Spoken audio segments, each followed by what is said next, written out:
Hello दोस्तों, स्वागत है आप सभी का मेरे यूट्यूब चैनल पर। तो दोस्तों, जैसा कि आपको 5 तारीख का आपका कनिष्ठ सहायक का पेपर हो गया होगा।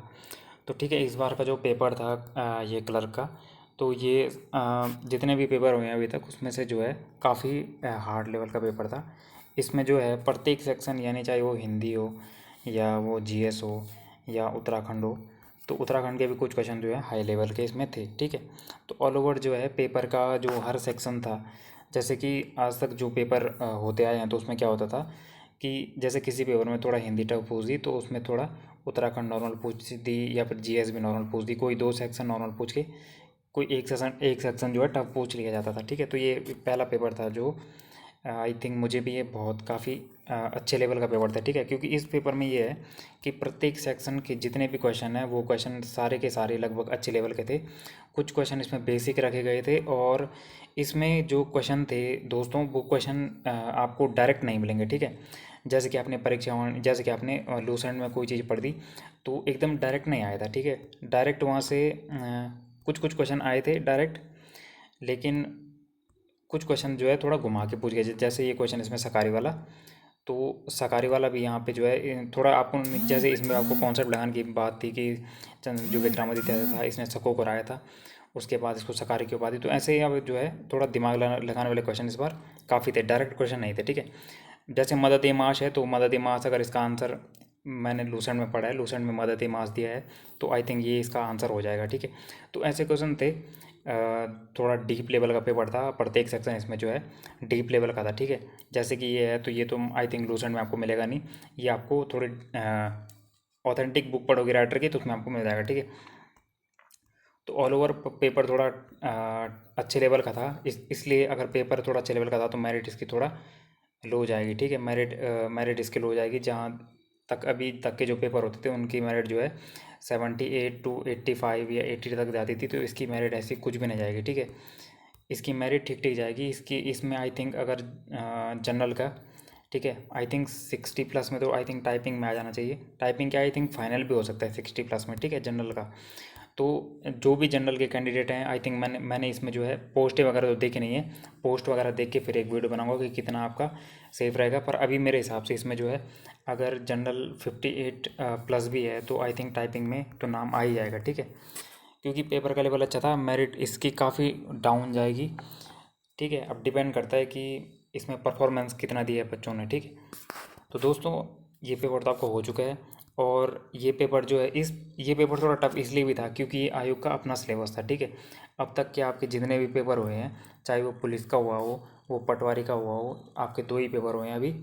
तो वो 2 पेपर क्या थे, वो 2 आपके यूके एसएससी के सिलेबस पे थे। ठीक है, वो आपके यूके ट्रिपल एससी के सिलेबस पे थे, और ये वाला जो आपका पेपर था ये आयोग का अपना सिलेबस था, उसने अपने अनुसार इस पेपर को डिज़ाइन, इसका जो सिलेबस था वो डिज़ाइन किया था, इसलिए ये पेपर थोड़ा टफ भी बन गया। ठीक है, क्योंकि इसमें जो है हिंदी का जो आपका पत्रकारिता वाला पोर्शन नहीं था, और वाक्य वगैरह भी नहीं थे, और जैसे आपका जीएस में देखा जाए तो वर्ल्ड हिस्ट्री नहीं थी, वर्ल्ड की ज्योग्राफी नहीं थी। तो उस चीज़ की पूर्ति करने के लिए उसने क्या किया कि एक्स्ट्रा जीएस का पोर्शन भी, जैसे हिस्ट्री से भी ज़्यादा क्वेश्चन दे दिए, और पॉलिटिक्स इसमें उसने दिए नहीं। तो इस तरह से जब इसमें काफ़ी चीज़ें नहीं थी तो उसको पेपर को बैलेंस करना था, तो चीज़ें थोड़ा टफ भी बन गई। ठीक है, तो ज़्यादा आपको सोचना नहीं है। अगर आपका इसमें ठीक ठीक नंबर है तो आप क्या कीजिए, आप पर डे जो है 30 मिनट या फिर 30-40 मिनट जो है टाइपिंग को देते रहिए। ठीक है, जिसका अच्छा स्कोर बन रहा है वो टाइपिंग को देते रहिए। और क्योंकि टाइपिंग इसकी बहुत जल्दी हो जाती है, और इस भ्रम में आप मत रहिएगा कि इसकी टाइपिंग बहुत इजी होती है। ठीक है, बहुत सारे लोग बोलते हैं कि इसकी टाइपिंग बहुत इजी होती है, 4,000 की डिप्रेशन कुछ भी नहीं होता है। लेकिन दोस्तों जब मेरी थी टाइपिंग तो मेरे को भी मैंने भी यही सुना था, तो मैं भी इसी गलतफहमी में था। ठीक है, देखिए 4,000 की डिप्रेशन जो है वो उसके लिए इजी होता है जिसने पहले टाइपिंग की हो। ठीक है, जिसने, जैसे कोई अगर प्राइवेट जॉब वाला है, उसने कोई टाइपिंग सेंटर वगैरह में काम किया है, या फिर कोई भी है जिसने पहले हिंदी टाइपिंग में काम किया है, अगर वो बैठ जाएगा तो वो आराम से निकालेगा टाइपिंग। वो मतलब 10-15 दिन में ही अपने आप को रिकवर कर लेगा। लेकिन जिसने कभी कंप्यूटर छुआ ही नहीं है तो उसके लिए थोड़ा टफ पड़ जाती है चीज़ें बाद में। ठीक है, क्योंकि जब आप टाइपिंग देने जाते हो तो वहाँ एक कमरा होता है, उस कमरे में जो है बहुत सारी लाइन, कम से कम एक कमरे में 400 या 300-400 बच्चे बैठे हुए होते हैं। तो वहाँ क्या होता है, थोड़ा वहाँ प्रेशर भी हो जाता है। ठीक है, टाइपिंग का। तो मैंने देखा है कि मेरे अगल बगल जो बैठे थे, कई लोग टाइपिंग में बाहर हो गए थे। ठीक है। मेरे अगल बगल बैठे थे जब मेरी टाइपिंग थी, तो कई लोग जो है बाहर हो गए थे, क्योंकि वहाँ क्या होता है, बहुत होपलेस हो जाता है आदमी, प्रेशर भी होता है, ठीक है। तो इसलिए घर से जो है आप अच्छे तरीके से अभी से टाइपिंग करने बैठ जाइए, जिसके इसमें अच्छे नंबर है, ठीक है। और अगर आप अभी से करेंगे तो आपको बाद में कॉन्फिडेंस रहेगा, तो आपका टाइपिंग आराम से निकल जाएगा, ठीक है। तो ये तो रही टाइपिंग की बात। और टाइपिंग की मैं क्लासेस भी डाल दूंगा, आप मुझे कमेंट करके बता देना, मैं एक दो वीडियोस डाल दूंगा, आपको बता दूंगा टाइपिंग कैसे कैसे आपने करनी है, क्योंकि मेरे पास थोड़ा उसके ट्रिक्स भी हैं, टाइपिंग आपकी कैसे निकल जाएगी, ठीक है, मैं आपको बता दूंगा। अब बात करते हैं, अब आपका नेक्स्ट तारीख आई थिंक 9 तारीख को फॉरेस्ट गार्ड का एग्ज़ाम है, ठीक है। अब कई लोग ये सोच रहे होंगे कि इस पेपर में इतना अच्छा लेवल आ गया तो शायद नेक्स्ट पेपर में जो है और अच्छा लेवल आएगा, तो वो जो है अब अलग अलग किताबें पढ़ने लग गए होंगे, अलग अलग सब्जेक्ट की, ठीक है। तो देखिए दोस्तों, आपने अपनी रणनीति को चेंज नहीं करनी, क्योंकि आपका जो अगला पेपर है फॉरेस्ट गार्ड का, वो syllabus UK triple S C का है, ठीक है। मतलब यूके ट्रिपल एस सी का सिलेबस है, कराएगा तो उसको यूके पीएससी पेपर, लेकिन सिलेबस वो यूके ट्रिपल एस सी का है, जिसमें आपकी 20 की हिंदी आनी है और आपका 40 का उसमें उत्तराखंड है। तो ये आपका पुराना पैटर्न हो जाएगा। तो इसमें आई थिंक जो इस पेपर का लेवल था कलर का, वो आई थिंक ना हो इसमें, ठीक है। ठीक है, अगला जो आपका पेपर है फॉरेस्ट गार्ड का, आई थिंक अगर वो पटवारी के लेवल का भी बनाता है आयोग, तो फिर भी वो ठीक रह जाएगा, ठीक है। क्योंकि अगर पटवारी का लेवल देखें तो पटवारी के पेपर का लेवल भी ठीक ही था। अगर पटवारी के पेपर का लेवल का भी आता है फॉरेस्ट गार्ड का, तो तब भी उसमें बच्चे आराम से कर लेंगे उसको, ठीक है। तो आपने क्या करना है, जो आपने पढ़ा हुआ है वो तो आपने उसको ही रिवाइज़ कीजिए, ठीक है। अभी भी आप लूसेंट को पढ़िए, अभी भी आप परीक्षावाणी को पढ़िए, और अभी भी आप ओल्ड पेपर को ढंग से पढ़ लीजिए। जो यूके पीएससी लोक सेवा आयोग के हैं पुराने पेपर, उनको आप ढंग से पढ़ लीजिए, ठीक है।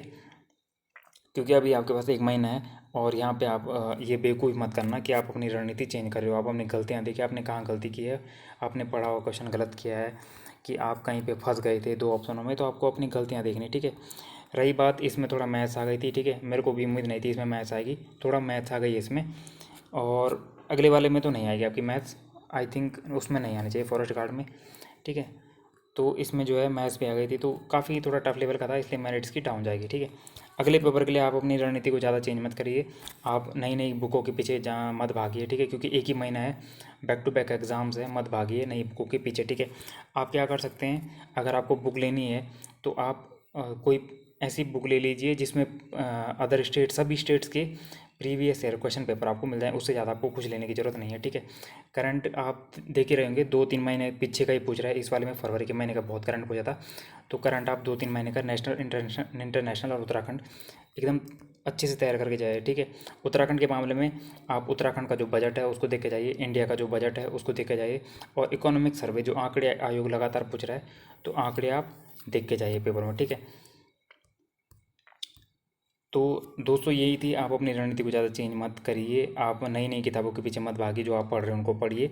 ओल्ड क्वेश्चन पेपर को आप एकदम चाट के चले जाइए, यूके पीएससी के हों या यूके ट्रिपल एससी के हों, क्योंकि मैंने इस वाले पेपर में तो आयोग ने क्या पुराने पेपर के क्वेश्चन ज़्यादा रिपीट नहीं किए, लेकिन अगले पेपर में जो आपके जो क्वेश्चन है वो रिपीट हो सकते हैं, ठीक है। एक दो क्वेश्चन हैं इसमें जो रिपीट हुए हैं, जैसे मैं आपको बताता हूँ, जैसे ये है, ठीक है, ये वाला जो क्वेश्चन है ये थोड़ा रिपीट हुआ है, ये आयोग ने पहले भी पूछा हुआ है, ट्रिपल एससी के पेपर में भी आ रखा है ये क्वेश्चन, तो ये मेरे को पता चल गया था कि ये क्वेश्चन थोड़ा रिपीट हो रखा है, ठीक है। इसके अलावा ज़्यादा क्वेश्चन उसने रिपीट किए नहीं इस बार पेपर में, तो आई थिंक अगले वाले पेपर में आपका ठीक ठीक आएगा। तो अपनी तैयारी में लगे रहिए, आपके पास एक दो दिन होली तक का आप रेस्ट ले सकते हैं, क्योंकि कल या परसों होली आपकी कल, तो होली के बाद जो अपनी तैयारी में लग जाएगा, ठीक है। किसी भी हेल्प के लिए आप कमेंट कर सकते हैं मेरे यूट्यूब चैनल पर। मिलते हैं नेक्स्ट वीडियो में। Thank you.